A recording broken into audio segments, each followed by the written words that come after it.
3টে ইনগ্রেডিয়েন্ট দিয়ে তৈরি করা এই ছানার পায়েসটা ট্রাই করে দেখো।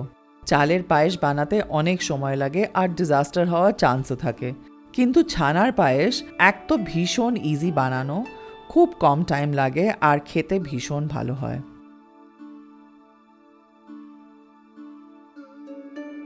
প্রথমে দুধ জাল দিয়ে লেবু দিয়ে ছানা ফাটিয়ে নিতে হবে।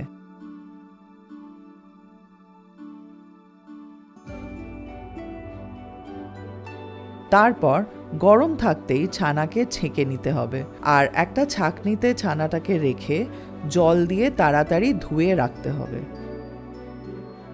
একটা ফ্রাইং প্যানে একটু ঘি নিয়ে কাজু আর পেস্তা টুকরো হালকা করে ভেজে তুলে রাখো, ঘিটা শুদ্ধ।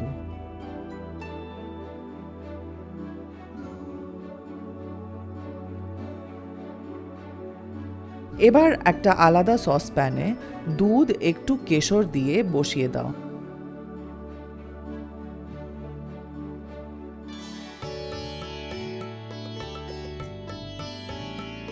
একবার ফুটে গেলে ধীমে আঁচে ঘন হতে দাও। এবার দুধ যখন ঘন হয়ে যাবে, অলমোস্ট 2/3 হয়ে যাবে, তখন একটু চিনি দিয়ে আবার ফোটাতে থাকো।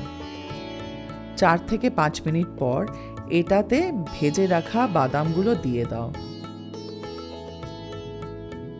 খুব গাঢ় হয়ে যাওয়ার আগেই ছানাটা হাত দিয়ে পিষে পিষে দিয়ে দাও।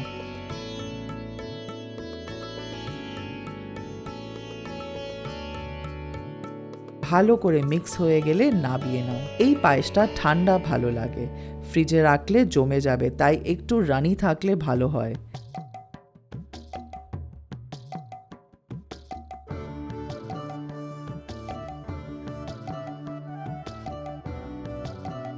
এই ছানার পায়েসটা বাড়িতে যে কোনো অনুষ্ঠানে বানিয়ে দেখো, সবার খুব ভালো লাগবে।